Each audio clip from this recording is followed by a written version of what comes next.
Welcome to ASM English అండి. ఈరోజు 8th class text book నుంచి 4th లెసన్ గ్రామర్ చూద్దాము. లెసన్ నేమ్ వచ్చేసి Bipin Choudhury's lapse of memory. Yes, so అయితే మనకి first have to, has to, had to usage అనేది ఇవ్వటం జరిగిందండి. ఎక్కువ ఫోకస్ అయితే హ్యాడ్ టు మీద ఇవ్వటం జరిగింది. సో మనకి ఇక్కడ 2 సెంటెన్సెస్ ఇవ్వటం జరిగిందండి. అవేంటంటే he had to buy at least 5 books to last him through the week అని ఒక సెంటెన్స్.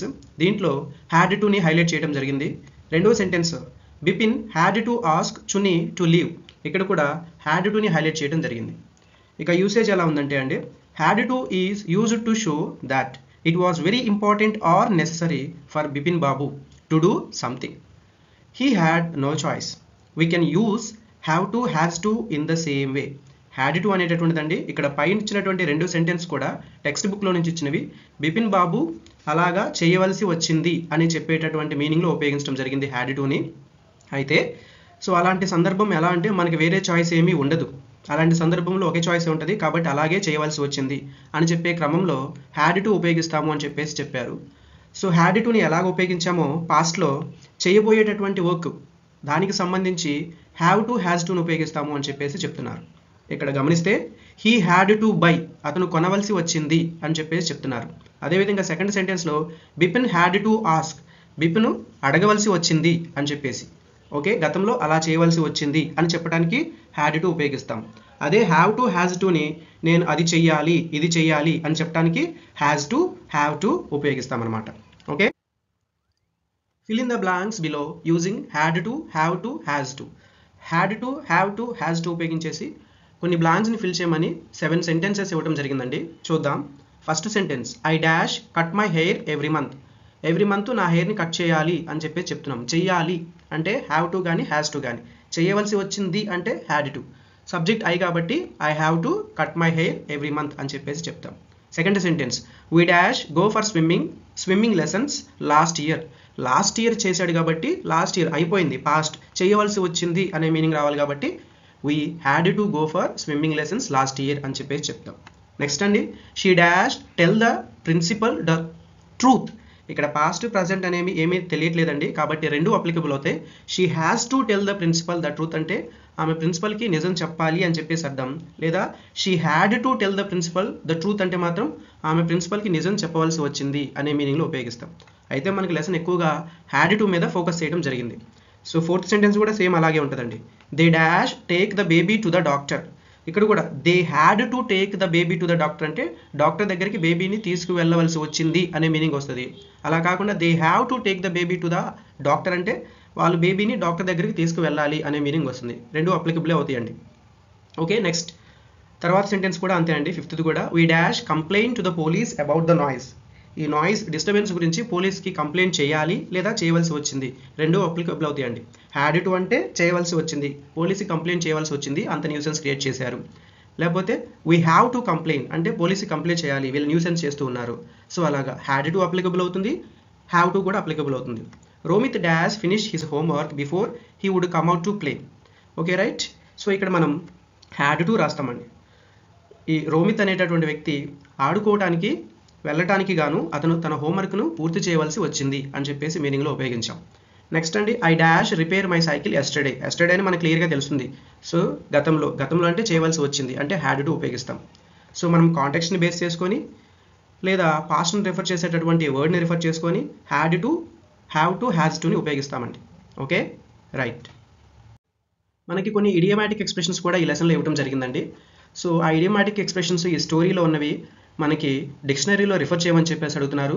అలా రిఫర్ చేసినటువంటి వాటిని డిక్షనరీ ఆర్డర్ అంటే ఆల్ఫాబెటికల్ ఆర్డర్లో అరేంజ్ చేయమని అడుగుతున్నారు.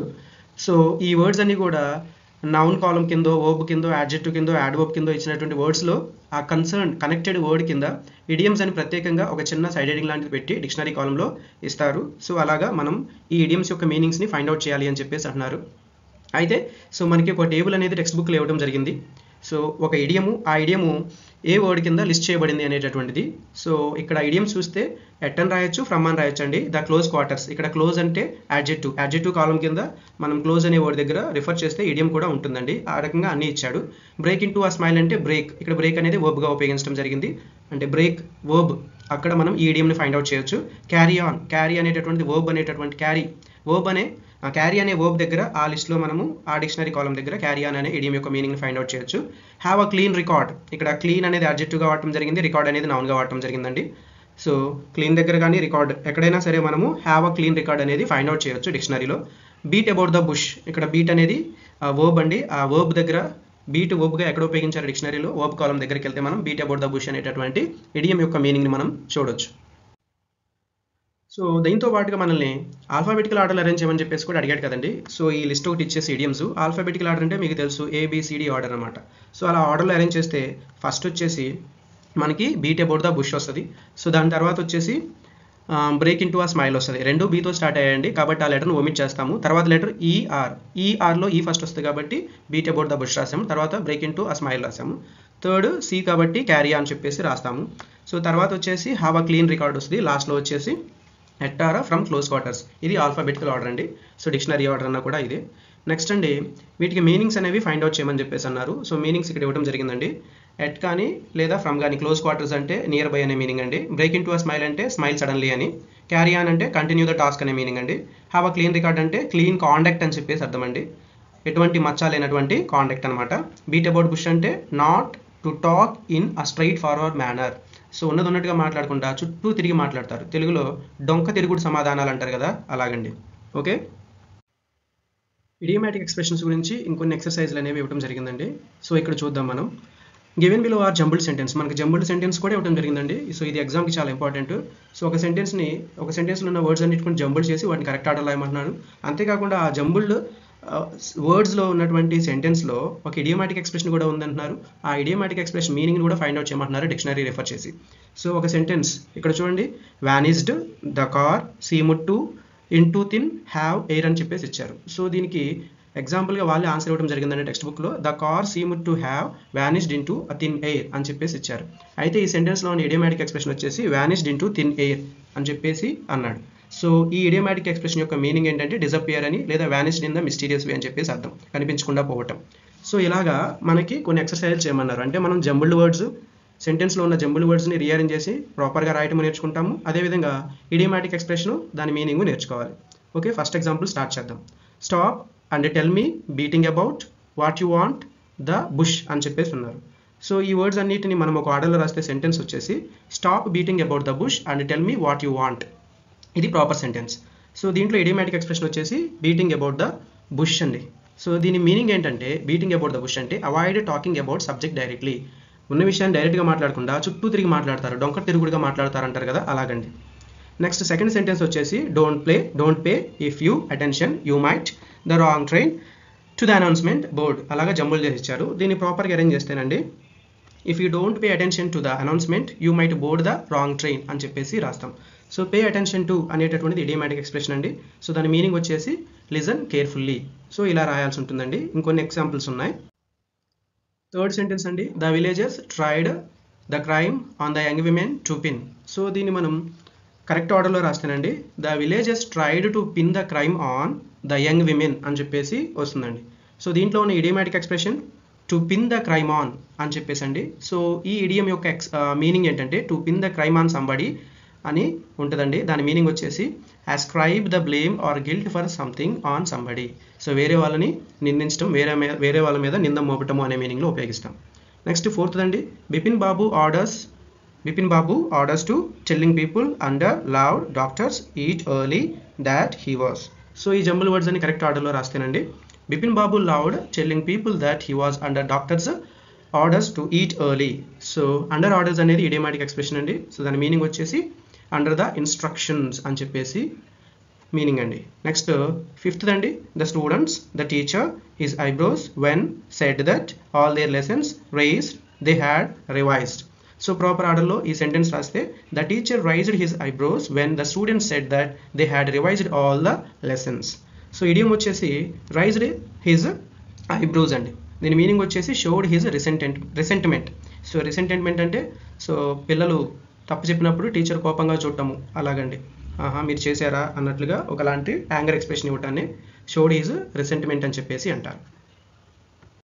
ఇడియమ్సే కాకుండా మనకి గ్రామర్గా వచ్చేసి ప్రజెంట్ పర్ఫెక్ట్ సింపుల్ పాస్ట్ ఇవ్వడం జరిగిందండి. అయితే ప్రజెంట్ పర్ఫెక్ట్ గురించి ఎక్కువగా డిస్కస్ చేయడం జరిగింది ఈ లెసన్లో. ఈ present perfect tense is used to refer an action initiated and completed in the past and is associated with the present. ఈ ప్రజెంట్ పర్ఫెక్ట్ టెన్స్ అనేటటువంటి యాక్షన్ యొక్క స్టార్టింగ్ పాస్ట్లోనే ఉంటుంది, ఎండింగ్ పాస్ట్లోనే ఉంటుంది, కాకపోతే అది ప్రజెంట్కి అసోసియేట్ అయి ఉంటుంది అని చెప్పేసి చెప్తున్నారు. అసోసియేట్ అవడం అంటే దాని యొక్క ఎఫెక్ట్ ప్రజెంట్ సిచ్యువేషన్లో కూడా ఉంటుంది అని చెప్పేసి చెప్తున్నారండి. అయితే ప్రజెంట్ పర్ఫెక్ట్ స్ట్రక్చర్ చూడాలండి. ఫస్ట్ సబ్జెక్ట్ రాస్తాం, హ్యావ్ కానీ హ్యాస్ కానీ రాసి V3 రాసి ఆబ్జెక్ట్ రాస్తామండి. ఇది ప్రజెంట్ పర్ఫెక్ట్ యొక్క structure. Next simple past structure చూస్తే సబ్జెక్ట్ రాస్తాం, V2 రాస్తాం, ఆబ్జెక్ట్ రాస్తాం. ఓకే, సో ఈ విధంగా సింపుల్ పాస్ట్ స్ట్రక్చర్ ఉంటుంది. ప్రజెంట్ పర్ఫెక్ట్లో V3 రాస్తే సింపుల్ పాస్ట్లో V2 రాస్తాం. స్ట్రక్చర్స్ ఒకసారి గుర్తుపెట్టుకోండి.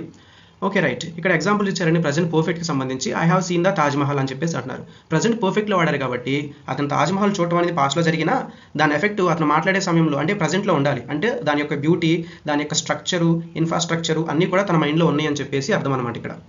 నెక్స్ట్ అండి he has arrived. He has arrived అంటే ప్రజెంట్ పర్ఫెక్ట్ టెన్స్ ఉపయోగించాము. దీని అర్థం ఏంటంటే అతను ఇప్పుడే వచ్చేసాడు, పాస్ట్లో జరిగింది యాక్షన్, కానీ అతను మన కళ్ళ ముందు వచ్చేసి మన కళ్ళ ముందు కనిపిస్తూ ఉన్నాడు. సో అతను వచ్చిన విషయం అనేటటువంటిది ప్రజెంట్లో ఎఫెక్ట్ అనేది కనిపిస్తూ ఉందన్నమాట, కళ్ళ ముందు కనిపిస్తూ ఉంది. పాస్ట్లో జరిగినటువంటి యాక్షన్ యొక్క ఎఫెక్ట్ ప్రజెంట్లో కనిపిస్తూ ఉందన్నమాట. నెక్స్ట్ అండి I have finished my homework. So తను వర్క్ అనేది పూర్తి చేసేసాడు, దాని అర్థము ఇప్పుడు ఫ్రీగా ఉన్నాడు. ఆ యాక్షన్ యొక్క రిజల్ట్ ఎఫెక్ట్ అనేటటువంటిది ప్రజెంట్లో కనిపిస్తూ ఉంటుంది. అయితే ప్రజెంట్ పర్ఫెక్ట్ టెన్స్ రాసేటప్పుడు తీసుకోవాల్సినటువంటి జాగ్రత్తలు ఇక్కడ ఇవ్వడం జరిగిందండి. ప్రజెంట్ పర్ఫెక్ట్ టెన్స్ యూజువల్గా మనము already, so far, not yet, ever, never ఇలాంటి యాడ్వర్బ్స్ ఉపయోగించేసి రాస్తామండి. అయితే ఈ ప్రజెంట్ పర్ఫెక్ట్ టెన్స్ని పొరపాటును కూడా ఎగోతో కానీ, ఎస్టర్డేతో కానీ, last week, last month, last ఇయర్తో కానీ రాయకూడదు. సింపుల్గా చెప్పాలంటే ప్రజెంట్ పర్ఫెక్ట్ టెన్స్ ఆ యాక్షన్ అనేది ఎప్పుడు జరిగిందో చెప్పదండి. సింపుల్ పాస్ట్ టెన్స్ ఆ యాక్షన్ అనేది గతంలో ఎప్పుడు జరిగిందో చెప్తుంది. ప్రజెంట్ పర్ఫెక్ట్ మాత్రం ఆ యాక్షన్ గతంలో ఎప్పుడు జరిగిందో చెప్పదు. సో ఇది మనం గమనించాల్సినటువంటి విషయం. అయితే ఈ ప్రజెంట్ పర్ఫెక్ట్ టెన్స్ సింపుల్ పాస్ట్కి సంబంధించి ఇంకాస్త క్లారిటీ ఇవ్వడానికి మనకు ఒక టేబుల్ ఇవ్వడం జరిగిందండి. కాలం ఏ, కాలం బి అని చెప్పేసి. కాలం ఏ కింద సింపుల్ పాస్ట్ ఇచ్చారు, అదే యాక్షన్ని కాలం బి కింద ప్రజెంట్ పర్ఫెక్ట్లో కూడా ఇవ్వడం జరిగింది. కాలం ఏ దగ్గర మనం జాగ్రత్తగా చూస్తే I saw this movie yesterday అని పర్టికులర్గా మెన్షన్ చేశారు. సో ఎప్పుడు జరిగిందో యాక్షన్ చెప్పేటటువంటి సెంటెన్స్ సింపుల్ పాస్ట్.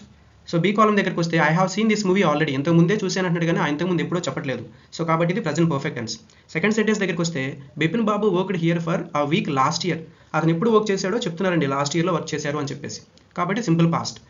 అదే పర్ఫెక్ట్ టెన్స్లోకి వస్తే Bipin Babu worked here since 2003, 2023 నుంచి పనిచేస్తున్నారు అన్నాడు కాబట్టి సిన్స్ 2003 అప్పటి నుంచి చేస్తున్నాడు అన్నారు కానీ సో ఆ యాక్షన్ ఎప్పుడు అయిపోయింది ఏంటనేది మనకి పూర్తిగా అయితే వివరించట్లేదన్నమాట. ఓకే రైట్, ఇంకా వర్క్ చేస్తూనే ఉన్నారని చెప్పేసి అర్థం, ప్రజెంట్లో కూడా ఎఫెక్ట్ ఉంది అని అర్థం. నెక్స్ట్ చునీలాల్ రోడ్ ఆ పబ్లిషర్ లాస్ట్ వీక్. ఎప్పుడు రాశారండి? లాస్ట్ వీక్ అని క్లియర్గా మెన్షన్ చేస్తున్నారు, యాక్షన్ ఎప్పుడు పూర్తయింది అనేటటువంటిది.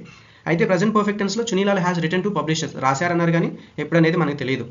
Next I visited Ranchi once long ago. చాలా కాలం క్రితం రాంచీని విజిట్ చేశానని చెప్పి చెప్తున్నారు, చాలా కాలం అని చెప్తున్నారు. ఎగో అనేది కూడా సింపుల్ పాస్ట్కి సంబంధించినటువంటి వర్డ్ అండి. అయితే పర్ఫెక్ట్ టెన్స్లో ప్రజెంట్ పర్ఫెక్ట్లో వచ్చేసరికి I have visited Ranchi once before, ఇంతకుముందు విజిట్ చేశాను అంటున్నారు కానీ ఇంతకుముందు ఎప్పుడో చెప్పట్లేదన్నమాట. ఓకే అండి, మనకి కొన్ని సెంటెన్సెస్ అని ఇచ్చారు, వాటి ప్రకారము ఏ సెంటెన్స్లో పాస్ట్లో యాక్షన్ పూర్తయినప్పటికీ కూడా ఎఫెక్ట్ అనేది ప్రజెంట్లో కనిపిస్తూ ఉంది, కాలం ఏనా కాలం బీనా చెప్పండి అని చెప్పేసి అంటున్నారు. సరే చూద్దామండి. ఫస్ట్ వచ్చేసి విచ్ కాలం tells us that Bipin Babu is still working at the same place. ఇంకా సేమ్ ప్లేస్లోనే వర్క్ చేస్తున్నాడు అని చెప్పే సెంటెన్స్ ఏంటండి? Bipin Babu worked here for a week last year పనిచేశాడు అని చెప్తున్నారు, ఇప్పుడు కాదు కదండి. So Bipin Babu has worked here since 2003 నుంచి కూడా వర్క్ చేస్తూనే ఉన్నారు, అంటే ప్రజెంట్లో కూడా ఉన్నట్లే కదండి. సో కాబట్టి కాలం బి. నెక్స్ట్ సెంటెన్స్ అండి, విచ్ కాలం suggest that Sunilal is now waiting for a reply from the publisher. Publishers రాశారు కదండి, రిప్లై కోసం ఎదురు చూస్తున్నట్లుగా ఏ కాలం చెప్తుంది అని చెప్పేసి. So Chunilal wrote to publisher last week రాశాడండి, వారం అయిపోయి ఇప్పుడు సెకండ్ వీక్లో కూడా ఎంటర్ అయ్యారు, అంటే రిప్లై వస్తే ఇప్పటికే వచ్చేసేది, అయిపోయేది యాక్షన్. కానీ ఇక్కడ చూస్తే చునీలాల్ హ్యాస్ రిటర్న్ టు ఆ పబ్లిషర్. ప్రజెంట్ పర్ఫెక్ట్ టెన్స్ మనం తెలుగులో కన్వర్ట్ చేసుకుంటే ఇంతకు ముందే రాశారు అని చెప్పేసి అర్థం. సో ఇంతకు ముందే రాశారంటే సో డెఫినెట్గా రిప్లై కోసం ఎదురు చూస్తూ ఉన్నట్లే. సో కాబట్టి మనం బీని తీసుకుంటాం అనమాట, బి కాలం. నెక్స్ట్ అండి, విచ్ కాలం suggest that the person still remember the movie he saw. Movie పాస్ట్లో ఎప్పుడు చూశాడు, ఇప్పటికి కూడా ఆ మూవీని రిమెంబర్ చేసుకుంటూ ఆ మూవీని ఫీల్ అవుతూ ఉన్నాడు అనేదంటే ప్రజెంట్ పర్ఫెక్టే. సో సింపుల్ పాస్ట్ ఏంటి? I saw this movie yesterday, నిన్న చూశాను అన్నాడు. సో నిన్నటితోనే అయిపోయింది దాని చాప్టర్. కానీ ప్రజెంట్ పర్ఫెక్ట్కి వస్తే I have seen this movie already, ఇంతకు ముందే అంటే సో దాని చాప్టర్ ఇంకా కంప్లీట్ అవ్వనట్టు, ఇంకా మైండ్లో దాన్ని ఫీల్ అవుతూ ఉన్నట్టు అనమాట. ఆ రూలే చెప్పారు ఇంతకుముందు స్లైడ్లో కూడా, ప్రజెంట్లో ఆ యాక్షన్ యొక్క ఎఫెక్ట్ అనేది ఉంటుంది అని చెప్పేసి. దాన్ని కొత్త స్ట్రాంగ్గా చెప్పడానికి ఈ యాక్టివిటీ అండి. విచ్ కాలం suggest that the experience of visiting Ranchi is still fresh in the speakers mind present perfect అండి ఇది కూడా. So I have visited Ranchi once before, ఇంతకుముందు చూశాను అని చెప్పేసి అంటున్నారు. ఇది లాంగ్ ఎగోది గుర్తుండదు కానీ ఇంకా మైండ్లో ఉండదు. సో ఈ రకంగా మనము ప్రజెంట్ పర్ఫెక్ట్ టెన్స్లో ఒక క్లారిటీ అనేది వచ్చే విధంగా యాక్టివిటీ అనేది ఇవ్వడం జరిగింది.